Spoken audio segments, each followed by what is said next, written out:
I'm John Davidson Rockefeller, and I'm here to tell you about my life.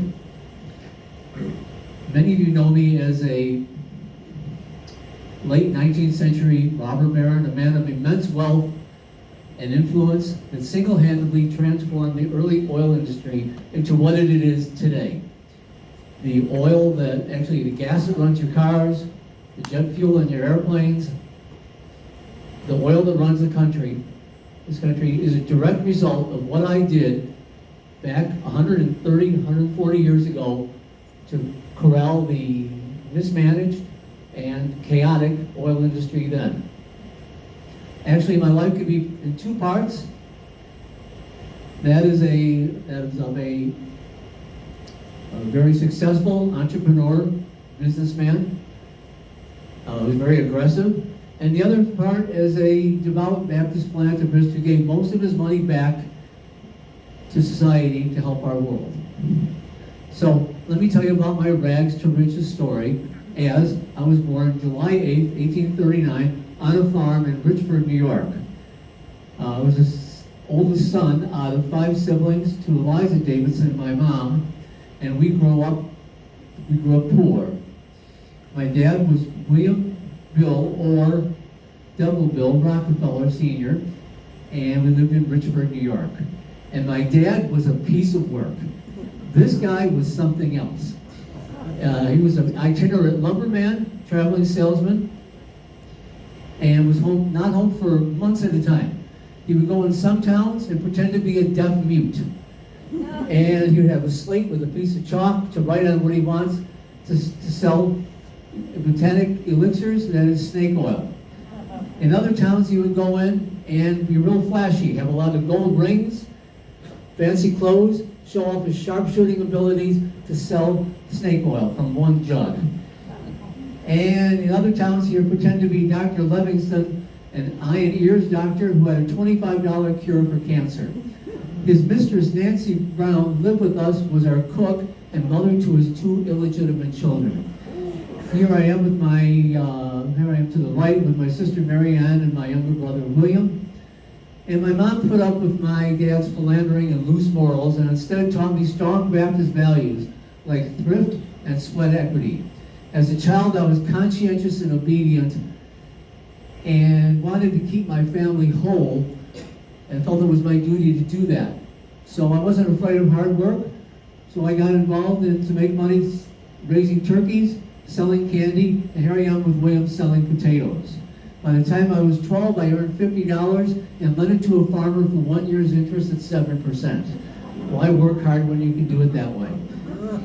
All my life I kept Ledger A, detailing every penny spent and every penny earned. This way is what made me, I believe, the most successful in life to do that. Ledger A, and here I am here, to keep track of all things. And at 13 we moved to Owego, New York, and at 14 we moved to Cleveland where I would stay. The reason why we moved was my dad was up for a sexual assault charge against a housekeeper that we had. And I went to Cleveland Central High, and I was instrumental in raising $2,000 for my church, the Euclid Avenue Baptist Church, through tithing to get it out of debt. However, I dropped out of high school at age 16 and attended Folsom's Mercantile College, where I took a 10-week course in bookkeeping and would meet 2 people that would greatly influence me at Folsom's here in Cleveland. When I was 16, in the same year, I landed my first job with Hewitt and Tuttle. They were commission merchants, and they said, "Boy, we'll give you a chance." And I celebrated September 26th as my job day, which is more important than my birthday because I was of use. And with this firm, we worked here, and I was assistant bookkeeper as they sold lumber, hay, corn, grain, and my job as bookkeeper was to tie those in to shipments, like through lake boat, canal barges, rail, or wagon. I was making $31 a month, and by the time I was 18, I was making $50 a month, but quit because of low pay. But I had saved $800. And I teamed up then with Maurice Clark, who was a neighbor of mine that went to Folsom's, his name's shown here, with a partnership, and we each put down $2,000. I got a loan from my dad for $1,200 at 10% interest. And we put down $2,000 each to start our firm, Clark and Rockefeller, here. And we were commissioned merchants in grain, meat, malicious goods. My job was to be in the office doing bookkeeping, and as well as running the business. His job, with his two brothers, was to go out selling. And we ultimately got involved in selling produce and goods to the Union Army around 1860. And like flour and salt to make hardtack, or other items like sugar, grains, rice, potatoes, beans, to get involved with this to supply the Union Army. Actually, we made $16,000 in the first year, and it was very lucrative as the war made the cost of produce skyrocket. Altogether, we made $450,000. However, by 1863, we realized that the grocery business had a limited point of view on this, as because of the location that Cleveland was at by Lake Erie, had a limited success to this. So we got involved. The railroad was going to take over, so we started investing in the early oil scene. Actually, oil was discovered in this country in 1859 by Edwin Drake in Titusville, Pennsylvania. And this started and ignited the kerosene production.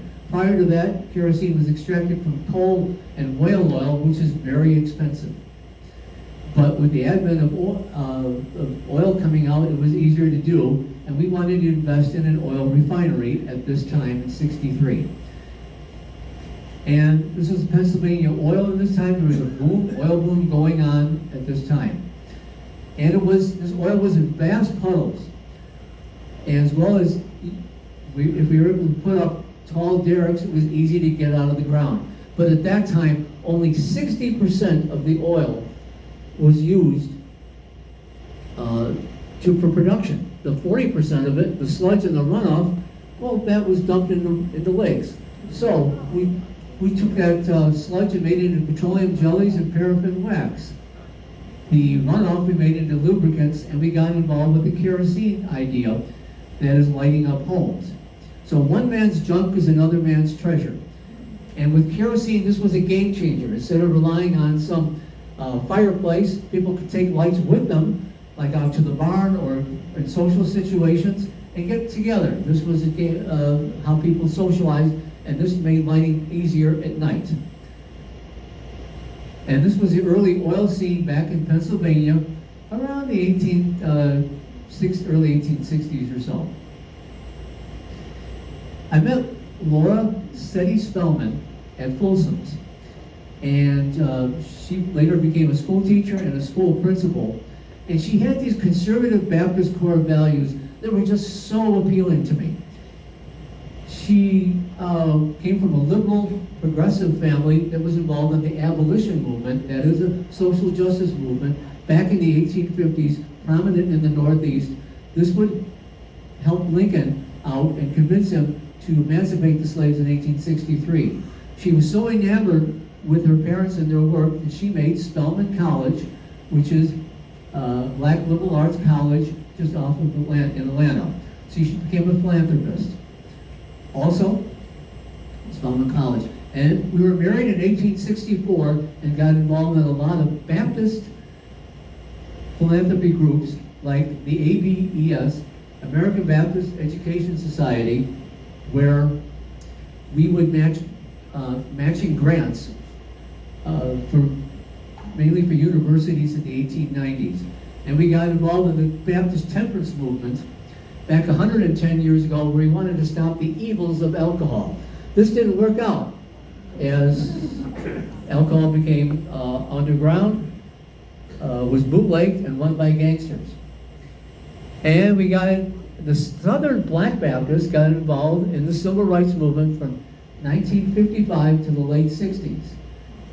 And they made a roar in numbers too big to ignore, as one of the icons from this just died, Baptist Reverend Jesse Jackson.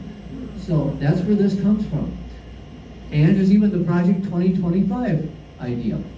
But I don't see this with other religions, like the Lutherans, the Mormons, the Catholic Church, Jewish synagogues, Presbyterians. I do see this with the Methodists. letting in LGBTQ people. However, put your money where your mouth is what I say about social causes and your religion. We got married at 64, as I said, and we had 5 kids. Bessie, Alice, who died young, Alta, Edith, and my son, John Jr., who would take on the oil business. My home in Cleveland was on Euclid Avenue and Millionaires Row.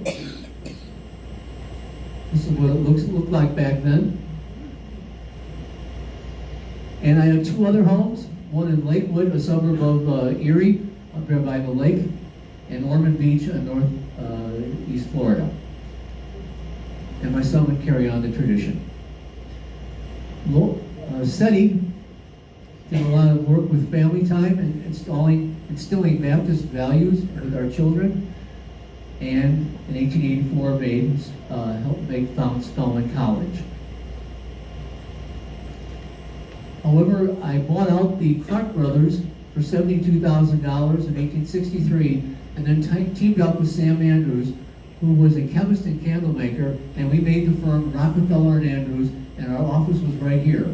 And we got involved in the oil refining business, making Excelsior Works, which I'll get into, and became the largest, Cleveland's largest refinery then. This is the day, and this is the time that really magnified my life and made it what it was. The start of my new life is getting in the oil business at this point. This was Excelsior Works, and we made the oil refining process better. Because oil is just sticky, gooey stuff that needs to be refined. It smells, and it needs work on it, and that's what refineries are for the Rockefeller and Andrews Excelsior Works. It was always my goal to make $100,000 and live to be 100. $100,000 is a couple of $1 million in your money. That was my goal. Actually, I wanted to be a self-made man and do all this. Interesting fact that I always was very punctual. One time, though, I missed a train, and that train fell off the tracks and fell down from a trestle, and 48 people were killed and 50 were injured, known as the Angola Horror. Good thing I wasn't on that train. In 1867, we picked up Henry Flagler, and then everything took off from there, and we made an oil consortium. Flagler would be involved with South Florida development from the money he would make with us. So, back to the oil refinery idea. And in 1870, I wanted to start Standard Oil Company because I was a force of nature and I could not be stopped. Standard Oil Company would just own refineries. That was its purpose. Let's see how we did that. This was incorporated in Ohio for $1 million in capital. Here's my signature, along with Flagler, along with Henry, and my brother William. And the early oil refining storage tanks here. And I had this idea about business, how to do it. That is, I took a scorched earth policy, a take no prisoners approach to what I did. For instance, in 1872, there was the Cleveland Massacre, where I bought out 22 out of 26 refineries in a 6-week period. This started the way of Standard Oil obtaining refineries along the way, like Domino's, for instance. These are our humble beginnings. And we were involved in horizontal and vertical integration. Horizontal means you would own all the plants that existed, as many of them as you could, and vertical means that in each plant we took direct responsibility for what we did without any middleman or any sharing of profits. So we took care of everything. We have large storage tanks to take care of this too. This is about organizing the business. And in the 1870s, there were hundreds of companies involved in the oil production, and thousands of men involved too. And I saw competition as a sin. When I see that, when I see excessive focusing on outdoing others, that bothered me. So I wanted to take control and just own everything I could and stop this competition stuff. So to do this, I would hire men to spy on others. I would make sweetheart deals and incentives. I would bribe people and make special deals. It was either join me or be forced out. Now, of course, if you're wearing a three-piece suit and have a cup of tea in your hand and ever so sweetly say, come with me or I'll force you into bankruptcy, no one can resist that, and it's just so sweet of a thing. So that's how I got away with it, doing that way. Iron hammer with a velvet glove is what I liked. Actually, I wanted to eliminate the competition and take control. And I got these ideas from my dad, who was once quoted as saying, I would cheat my boys every chance I got. I wanted to make them sharp. And he would swindle us as kids. See this candy I have here? He would take this candy from me, as well as pocket change I had. Pocket change I had. Let's see, what kind of pocket change I had. And swindle us, his boys particularly. It was any kind of pocket change you would have, any kind. And I said, Daddy, why are you doing this for? He said, well, better know your mark, boy. Don't trust anybody, and always be on the offensive. If you're on the defensive, it's weak. Always take control, and I did, and I wanted to dismantle what I could. That's where I got the ideas from. So I wanted to acquire plus command and conquer insane or remain the same by whatever means necessary. How I did that, let's get specifics. Well, because of the volume of what I sent out on the railroads of barrels of oil, I would get special discounts, quantity breaks, and rebates from the railroads. It just cost me 40 cents to ship a barrel of oil from Oil City, Pennsylvania, east to New York. But lower volume producers, it would cost them 65 cents. It just cost 87 cents for me to ship a barrel of oil from Warren, Ohio to New York, but cost the others $2.14. After hundreds of barrels per month and thousands of barrels per year, it affected their bottom line. That's what I was able to do, so I said to the railroads, thanks a ton. And you bet it was a cutthroat business in the 1870s. For instance, just to buy the barrel itself was $3. So I hired my own coopers to bend wood to make my own barrels at $1.50 each. Each barrel holds between 43 and 45 gallons and weighs between 300 to 400 pounds of crude oil. And the way we transported oil changed from barrels to two large vats on a flatbed on a rail car. This changed to tanker cars, which would hold between 6,000 to 8,000 gallons of oil. So they had to evolve, which means I had to evolve. If I don't, I would go extinct. So, and I would buy them all. That is the tanker cars. I'd buy as many of them as I could. That way the other people, other producers, had nowhere to store it, ship it and sell it, and they buy it from me at the price I wanted. I hired my own plumbers to make my own pipelines, thousands of miles of them. I made warehouses and terminals, and I bought out all the chemicals needed for refining. That is dewaxing, degumming, bleaching, and deodorizing chemicals. That way they couldn't do anything at all, other producers. And this was all standard accepted business procedures in that time. There were no rules. It was a Wild West show. And this is how we delivered it to different cities. And you bet we had a consortium, especially with Flagler. That means for every refinery that I purchased at auction that was way undersold or that I forced out, I would hire dozens of men to find the oil, men to build the derricks, men to take that crude oil to a refinery, to refine the oil, to have an office staff to invoice others, advertise, and pay workers, take that refined oil and get it on the railroad tanker cars, and send it to cities and deliver it locally. However, for those that I forced out, well, owners became, investors lost money. Loans were called in by the bank, owners became bankrupt, families had to move, hearts were broken, dreams were shattered.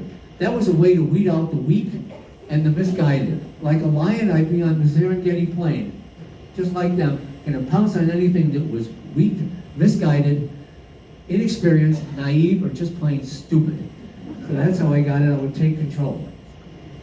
And I took advantage of a Wall Street crash in 1873 called Black Thursday, where I bought out 74 refineries in a short period of time in Baltimore, Pittsburgh, Philadelphia, New York, New Jersey, and Ohio.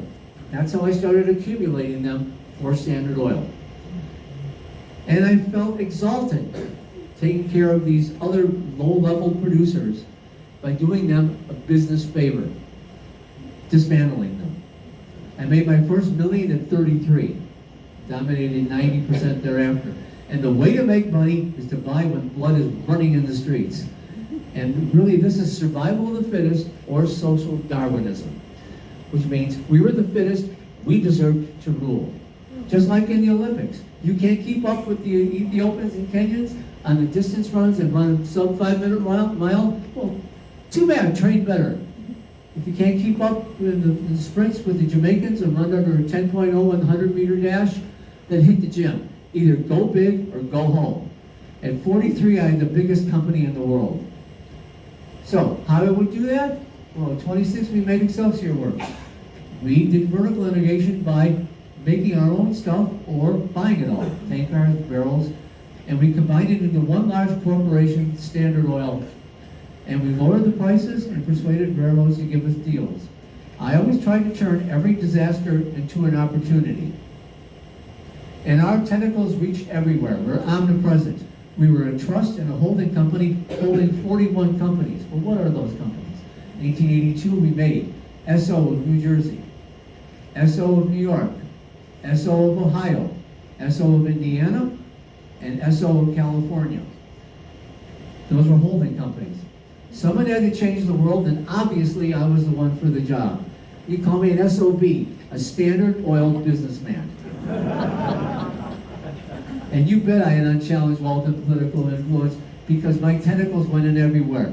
In banking, in politics, in the railroads, in shipping, and even housing, I was everywhere. I was king. That's right, I was King John, an industrial emperor, a robber baron. You might call me in your days a corporate raider. That's right, I built my empire on the ruins of others. Just like Hernando Cortez did in the 1530s. Went to Tenochtitlan, the Aztec capital, looted their gold, killed their emperor, Moctezuma, and busted down their temple. And with the blocks from that temple, made a Catholic church that still stands today. After 500 years later, they changed everything. The religion, the money, the language, that's total domination. That's what I wanted.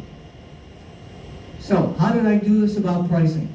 Well, predatory pricing. What is that exactly? Well, in 1869, it cost 30 cents to buy a gallon of kerosene. But about 15 years later, I was able to get that down by 8 cents per gallon. I was able to increase production and get the price down, and nobody in the world, nobody can get it for 8 cents. So I took care of it, and I based everything on volume. So what vertical integration means that in 1870, I had 4% of the market. By 7 years later, I had 25% of the market, and 20 years later, 90% of the market. We talked about secret deals and rebates and trust that I told you about.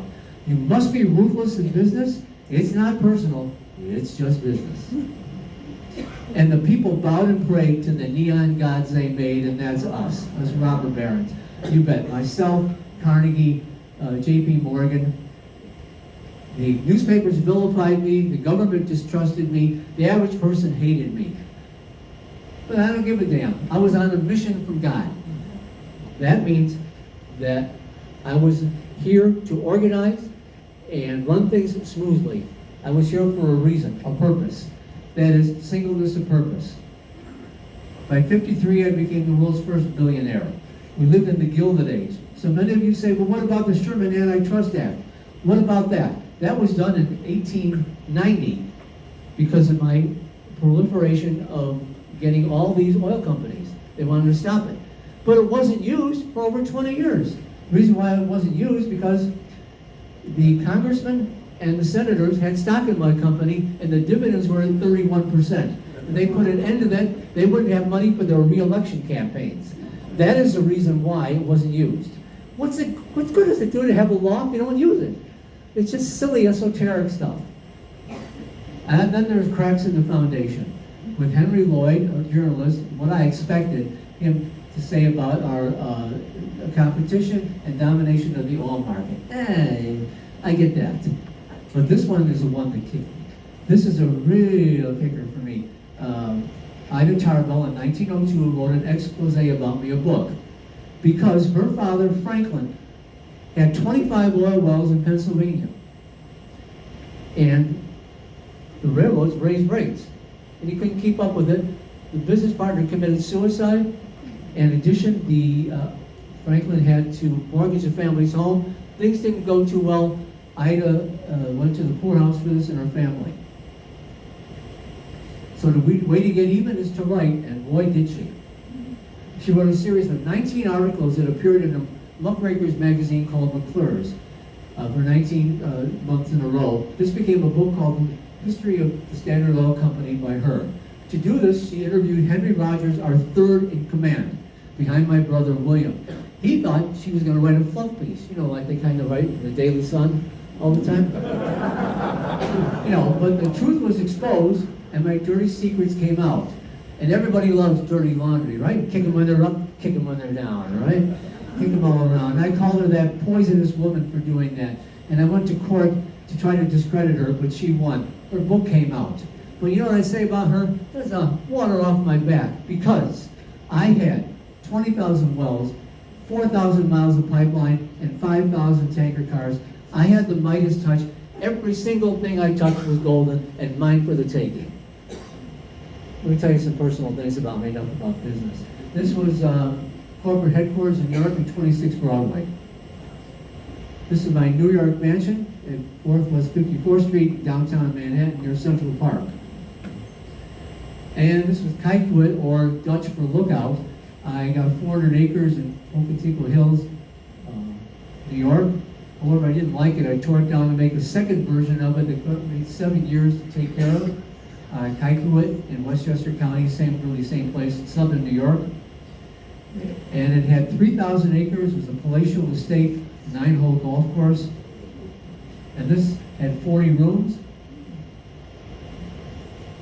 And this is inside my home. I wanted you to see what the interior on the National Historic Trust. You can take tours of this. Show you how I live. Modern art painting, my collection of modern art. Here's how I lived. And I had a home in Ormond Beach, Florida, in the casements. Here I am at a family picnic, shown here with my other relatives. I think she's half dead, honest to God. Poor Aunt Bessie. Anyway, here I am with Seti. And my daughter Alta married Ezra Prentice, and they had one daughter, Margaret, my granddaughter.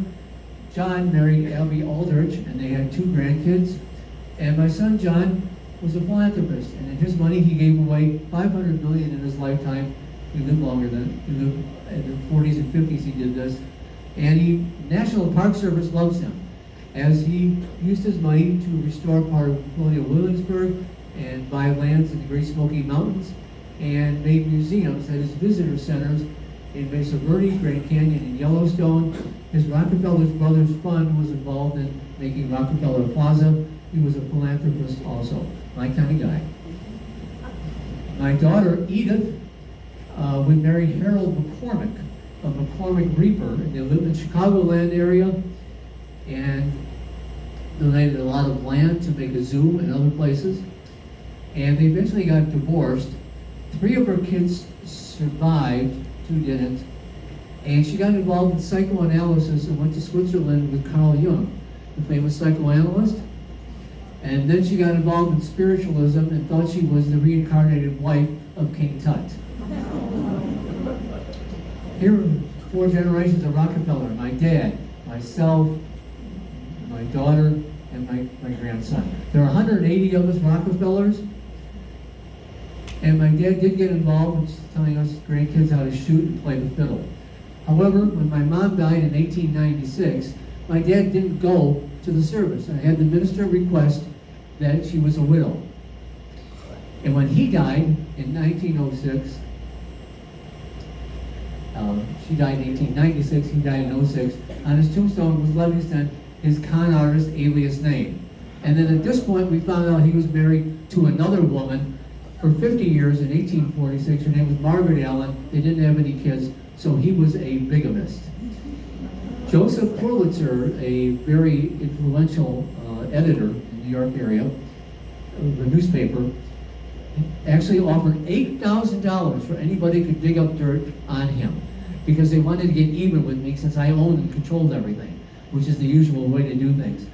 And actually, I bought my dad a farm in North Dakota to hide him. You know that phrase? You have to hide your love away? Same thing. Same thing. And it wasn't found out until after he died about him. That's how well we kind of hid him from the public view, because of his dirty dealings that he had. So with my dad, it was always, I want to know, have you ever seen the rain coming down on sunny days? Because it was always bittersweet. So enough about him. Here's my son, John. Here I am, looking rather kind of like a mummy, if you ask me. With son, John, Albie, the 2 grandkids, and some of my grandkids. So, am I just a ho-hum robber baron? One of those, oh, you got a lot of money, so I threw it around, so what? Or am I a philanthropist? Which is it? The rich just get richer? So what happened? Let's go into that. Actually, I gave a lot of money to churches. $71 million, which is over $1 billion today to churches in my lifetime, and $50,000 to the Euclid Avenue Baptist Church, my home church, or that they call Rockefeller's church. And from that church, I was occasional janitor, trustee, Sunday school teacher, a very devout man. I went to church twice every day. I only missed 2 services my entire life. So my motto was save all you can, gain all you can, and give all you can. And I always controlled my temper. I was never known for losing my temper, smoking, drinking, swearing, or anything like that. And I was rather robotic and a health nut. I wake up every morning at 7 a.m., and every meal I chew each piece of food 10 times for digestion, taking 30 minutes longer for each meal, for a meal. And I went to work every day on elevated public transit, wore the same suit until it wore out. I came into work, I had a meeting with my managers, later on have lunch with them, then take a nap. I would own my mornings and afternoons. When I came home to SETI, well, after dinner, we wouldn't go out and socialize and go to parties or theater. Instead, we sing Baptist hymns like Onward Christian Soldiers and Amazing Grace. 1913, I was worth $900 million. I was worth 2% the GNP of this country. In 1937, the year I died, I was worth $1.4 billion, or $631 billion. This $900 million was $340 billion, and I almost doubled that in those years. I was making $1 million per week. That's $6,000 an hour. That's $100 a second. Remember that book, History of Standard Oil by Ida Tarbell? Well, that caught the attention of the Teddy Roosevelt administration, who wanted to stop this. So they made the Hepburn Act, stopping the rebates, stopping the unsubstantiated rebates that were going on, and the Elkins Act would stop the rebates also. So this stopped the price increase, this stopped the rebates. And the ICC got involved, Interstate Commerce Commission, to make a level playing field. And actually I went to court a lot around after this, because this went further on into the Taft administration than this administration, where I was taken to the Supreme Court and scolded on the witness stand for violating the Sherman Antitrust Act and for having these trusts. And the judge really got on my case on this one. And I was told to break up to 34 companies within 6 months. This should have been a blow to me, being blown up, taken apart like pieces of paper. And you would think that the introduction of the light bulb by Edison would interfere with my kerosene production and a new way of lighting up homes. But it didn't, because the kerosene was needed to make the energy to light homes with generators, and Ford developed his Model T, which would ignite my profits even more. So the name Standard Oil was stricken from the books and broken up into little pieces. So this is complicated. How did it get to this way today? That means SO of New Jersey became Humble Oil, which became Exxon or Exxon Mobil. SO of New York became Mobil Oil Mobil or Exxon Mobil. SO of California and Kentucky became Chevron later on. SO of Indiana and Ohio became Amoco or BP. And SO of Ohio became Marathon Oil, which is what you know today. There was also Maryland Oil became ConocoPhillips, and Atlantic became Arco and Sunoco. So they're all broken up. And this is what you see today. And even independent producers are part of this with Costco and Walmart oil that you would get at the gas station. So no matter what it is, I'm still with you when you go buy gas. I'm still there. See, even my products were broken up, like Pennzoil sold to Dutch Petroleum and my petroleum jellies. But you remember when my companies were broken up first, they got into smaller companies? Well, over 5 or 6 years, they doubled and tripled in price. Since I had the stock on this, I made a lot of money. Actually, I laughed all the way to the bank for this. You try cutting off one of my Medusa hairs, and it will just grow right back and bite you right back. So, what about petroleum? How does this work? Actually, it decreases in density and boiling point for the oil that we need to run cars and jet fuel, and as it increases in density and boiling point, it's used for other situations, particularly the heavier bits like for roads and lubricating oils and fuels for ships. Or simply said, for transportation at the higher end and the lower end for industrial use for these kind of things. And oil is in everything. It runs the world, literally. It's in paint. All these kind of things have oil in them. It's run on the asphalt. It's in your asphalt shingles that you have for practical uses and successes. And it's in everything. It's in hairspray. It's in mouthwash. It's in diapers. It's in TVs. It's in shoes. It's in pipes. It's in paint, as we said, and insecticides, appliances, aspirin, vitamins. It's ubiquitous. It's everywhere. And it's even in candy and even in lipstick. This is what it looks like. So, how does this get involved with you? Well, we make 400 million tons of plastic a year throughout the world. To make this bottled water bottle, it takes 1/4 of it. The bottom fourth of it, or 25% of it, is made of oil and with transportation. So we make 1.4 billion water bottles a day in this world. And most of that ends up in landfills, but a lot of it doesn't, and goes into the ocean, where it breaks up into small pieces called microplastics, 240,000 pieces for a liter of bottle of water. And the fish eat it, and it's in shellfish, it's in rice because it's in water. So, I'm still with you in microplastics. Actually, I'm in your kids, yourself, your kids, and actually the lower part of you, these microplastics. They're everywhere, your grandkids. So I still own you. I'm still with you all the time. When you buy gas, when you consume plastic, because half your garbage is plastic. I'm still with you. So by now, I know you dislike me, because you think of me as a pompous son of a bastard. You think of me as sanctimonious and self-righteous and smug. And I don't blame you. I don't like myself. And it showed up in my body. Let me explain. In the 1890s, when I was in my mid-50s, I was feeling terrible. I had lost weight. I was exhausted. I was just unhappy.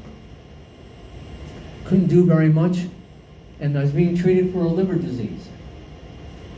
Doctor said I had 1 year to live. And simply put, I was working myself to death. Imagine having all the money in the world and feeling miserable. No one would want that. Then one night I had a dream. And I dreamed I couldn't take it with me. I couldn't take one dime into the next world. And I got better, After a few months, and at 57, I quit my job to become a full-time philanthropist.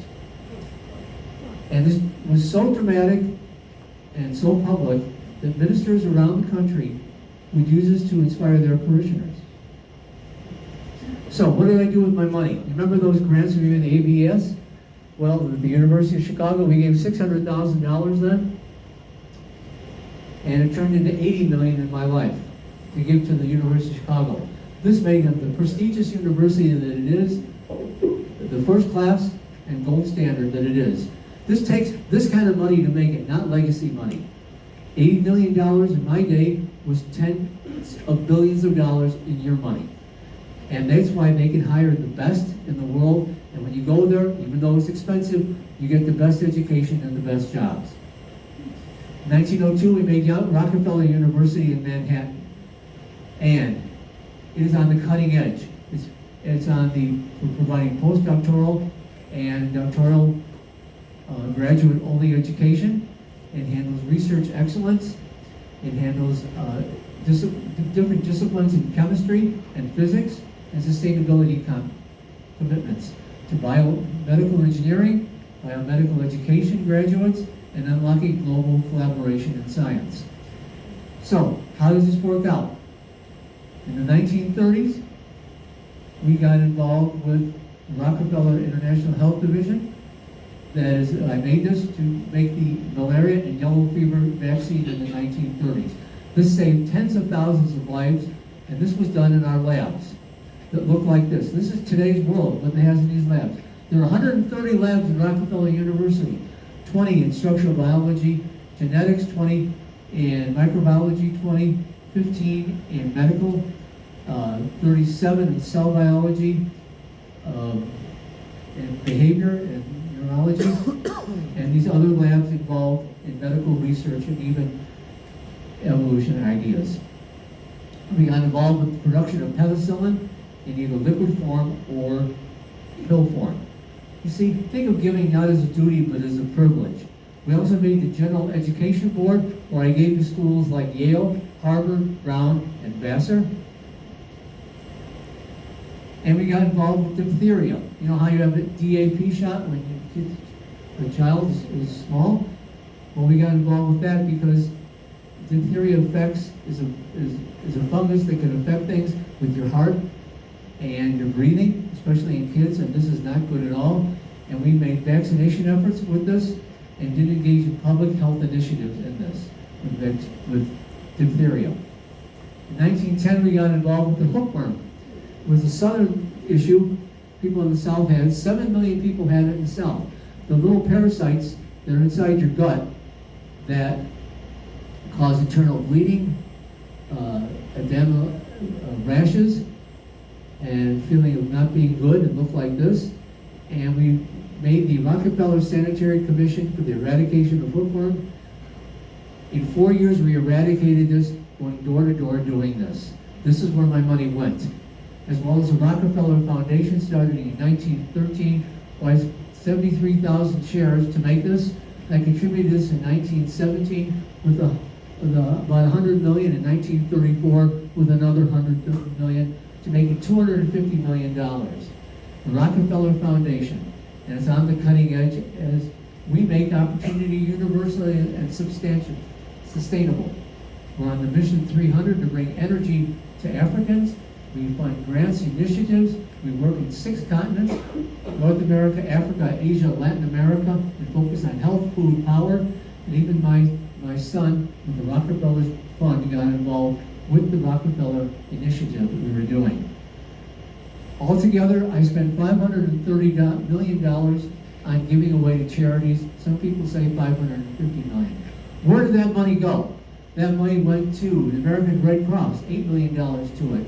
That's hundreds of millions of dollars in your money. Where did it go? It went to $45 million for parks.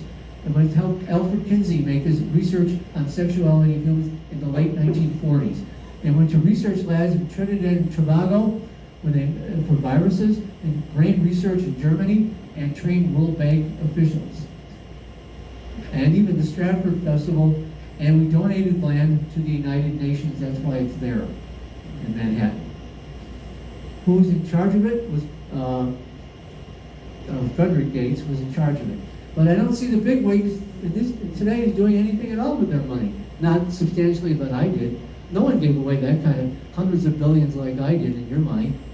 I don't see Zuckerberg doing it, Bezos, Musk, or Ellison, but I do see Bill Gates doing this with getting involved and giving much of his money away for specific charity like AIDS work.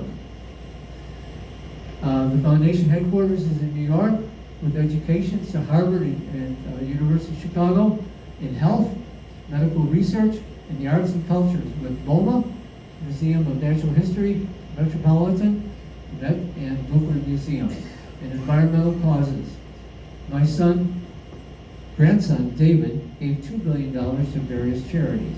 He just died about 6 or 7 years ago. We also helped the Central Philippine University and the Johns Hopkins University. That's where my money went to. That's why it's worth, right now the Rockefeller Foundation has about $6 billion in it. We also made Rockefeller Center, Rockefeller University, Rockefeller Foundation, Rockefeller Plaza, that my son, John Jr., set up at 30 Rock. There's also Oysters Rockefeller, Jay-Z, Rockefeller Records, all these halls and various colleges, and even a cartoon character based on me. In my 40s, I suffered from alopecia. I lost all my body hair. I lost my hair, my head, my facial hair, my body hair, yes, my private parts hair, all over. I had to wear wigs in public. Things you don't know about me, I hired a substitute to get out of the Civil War. It was common for richer people. I got that money from working with Clark. I had a fear of public speaking. I was an avid reader, and I gave anonymously to charities. I avoided the spotlight, not like my dad, who was real showy, and my diet would consume 75% vegetables. And I outlived my insurance company, insurance policy, and required to pay me $5 million for my policy at age 96. I was an avid golfer. I outlived everybody. And actually, there's a new tax break just for me, new tax bracket. The FDR set up for anybody who's worth $5 million or more. Here I am holding my grandchild. Here I am with my Euclid Avenue Baptist Church. And I am Rockefeller's Church. Here I am my portrait. Ida Tarbell used to call me the mummy. That's why I look like this. Here I am. Here I am with my grandkids, getting older, with my family. Sculptor made my likeness. 1931. Again. And I would give dimes to strangers to help them out, at least just simulate something with a kid. Make it all start happening. I died in May of 1937 at age 97, 26 months short of my 100th birthday. I died of arteriosclerosis, really old age. This is where I'm buried in Cleveland. Sometimes, and in conclusion, sometimes I don't know what the forces were that made me change so much over time. It could have been the way that I was raised by my mom with these strong Baptist values. Or it could be that I was embarrassed by my dad's social misgivings. Or that I wanted to whitewash my family's name because of my over-aggressive Machiavellian business tactics. Or that I had just so much money, I didn't know how to spend it. I believe it was all the above, or simply put, redemption. People can change to the good side, and I'm living proof of that, and thank you very much.